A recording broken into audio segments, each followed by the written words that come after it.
নজর রাখবো উত্তর চব্বিশ পরগনার দিকে।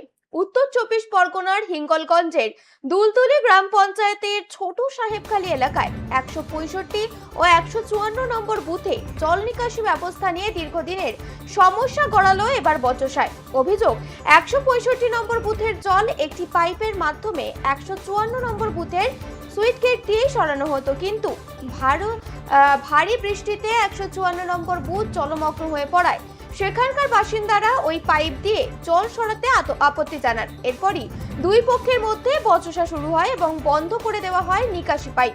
ফলে জল জমে বাড়ি ও ঘর, কৃষি জমি ক্ষতিগ্রস্ত হওয়ায় অভিযোগ ওঠে। খবর পেয়ে হিঙ্গলগঞ্জ থানার পুলিশ ঘটনাস্থলে পৌঁছে পাইপ খুলে জল সরানোর ব্যবস্থা করে। ছেলেপুলেদের নিয়ে খুবই অসুবিধা হচ্ছে, খাওয়া দাওয়াও করতে পারছি না। আমাদের প্রচুর বিপদে পড়ে আছি, বাচ্চা কাচ্চারা সাপ কোপের ভয়ে খুব অসুবিধা হচ্ছে ওনাদের।